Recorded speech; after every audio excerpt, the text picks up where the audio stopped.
part 2, no, sa latest update ganap dito sa Kingdom of Jesus Christ or KOGC vicinity, no, kung saan yun na nga, approved na yung ano, TRO na final ng kanilang ano, legal counsel na si Israelito Turion, at napurbahan nga ng ano, ng korte. So yun ang gagawin ng mga kapulisan natin dito ay withdraw na sila, aalis na sila. Pero hanggang ngayon andito pa rin sila, no, mga ilang oras na nakalipas bago mula nung natanggap nila yung ano, yung resulta. So dito pa rin sila. So tinanong ko sila mga pulis, di naman nila alam kung bakit daw andito pa rin sila. Basta ano lang sila, talagang ano lang, antay lang talaga sila ng ano, ng go signal sa head nila na okay, larga na. So yung mga taga dito kanina, taga Jensan yun eh, mga taga Jensan daw sila. Mix to sila dito, no, may mga taga Oriental, taga Jensan, some part of Mindanao, Luzon. So kahit pa ano na, lilisan na yung mga kapulisan dito sa area mamayang konti, no, or kailanman, basta ngayong araw. Pero ano pa rin, no, strictly ano pa rin, no, tawag nito, in-implement pa rin nila yung ano,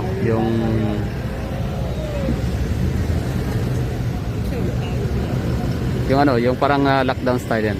Check upin yung bag, frisking, tapos tatanungin kung saan pupunta. Pwede ka na pupunta, kunyari meron kang ano, pupuntahan doon sa kabilang lugar, for example LPO, maglalakad ka lang or ano, may pupuntahan ka sa unahan. Yung Waxis di pa siya open, stop operation pa rin. Tapos yung mga ano naman, mga member ng KOGC ay hindi pa rin sila pwedeng pumasok. Yung iba na andito pa.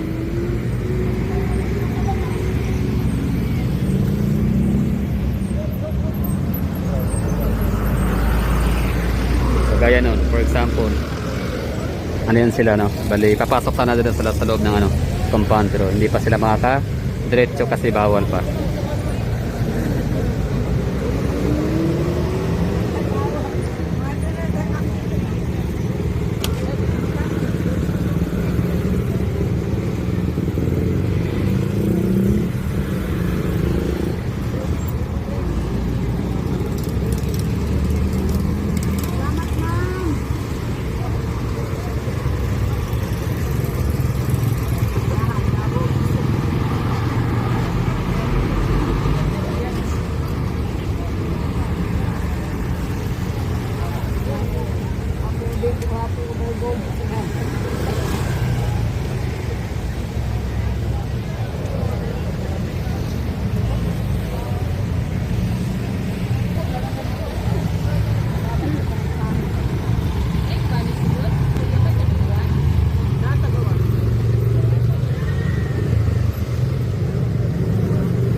Sabi ko ano, nung tinanong ko pala yung pulis kanina kung may mga mangilan-ngilan na bang ano, mga kapulisan na nahalis sa lugar, sabi niya wala pa daw. Parang wala pa daw ni isa, sabi niya. Di wala kung totoo o hindi. Sabi niya ay wala pa kahit isa daw ang talagang nakaalis. Tsaka hindi naman siguro sila aalis ng ano, no, kanya-kanya. Siyempre isang ano yan sila, shuttle. May sasakyan yan sila para sabay-sabay na aalis. Kakarga sila ng sasakyan. Tapos sabi pala nung ano, nung tananong ko naman sila kanina kung saan sila natutulog, no? So yun, sa barracks meron silang ano, meron silang barracks sa ano, sa Camp Katipan.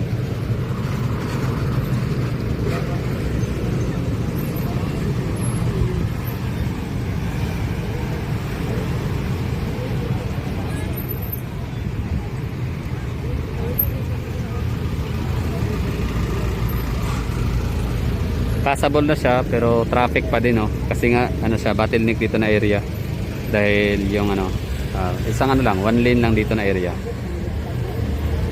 So asahan natin to mamaya gabi or bukas. Okay na to dito, talagang lahat ng lanes ay pwede nang madadaanan.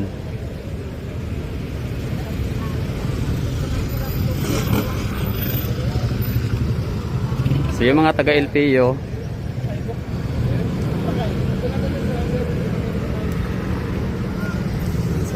hindi siya makakasakay doon sa unahan, dito lang siya. So yung mga taga LPO, for example, dyan nakatira sa unahan, dito na area or dito na side, no? Tapos pwede silang bababa dito nung ano pa ha, nung hindi pa to passable. Tapos lakad nila sa ng konti papunta doon, LPO, lapit na naman eh.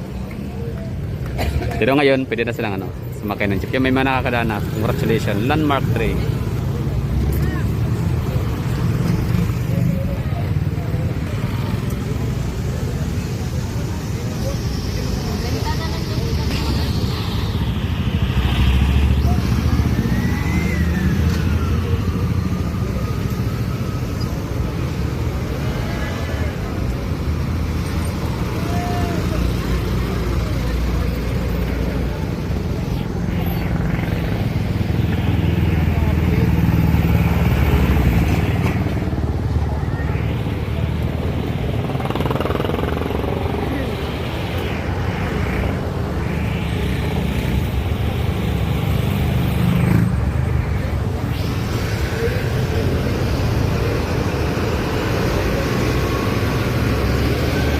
So ano sila no?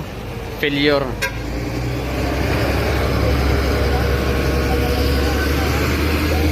So unang attempt si ano pala, if I'm not mistaken, yung isa, may isa pa dito bago pa si Tore.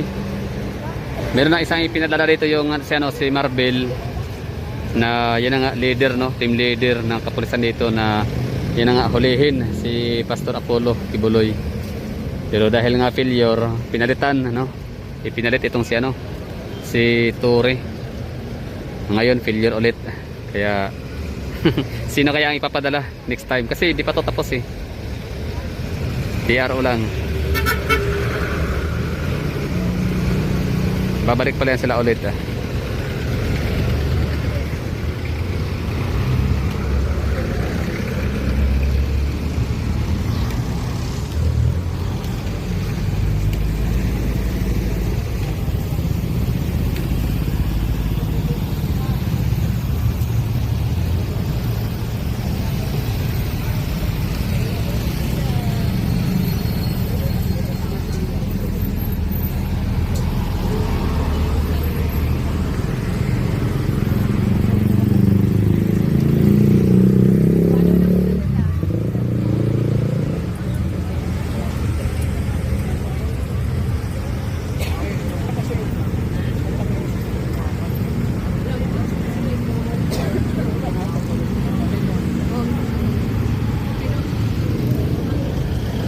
So okay na tayo dito, yun lang no.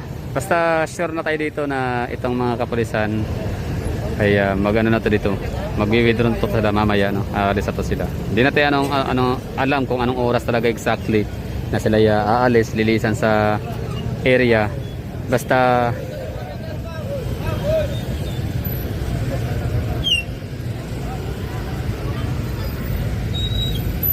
sila ayan, no, aalis na ngayon no. O kung hindi man ngayon baka bukas pa no. So okay na tayo. Ako na rin ay uuwi na.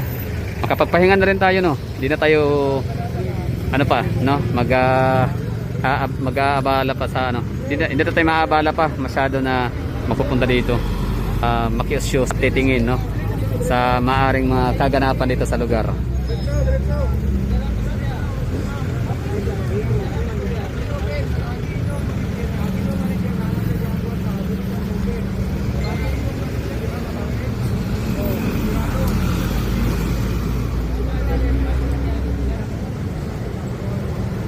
College of Business Education.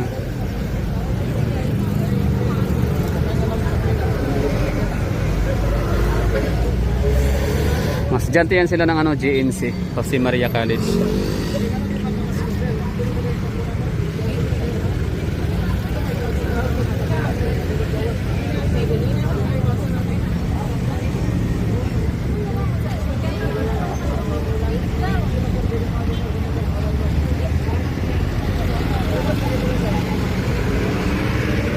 Bawal silang pumasok.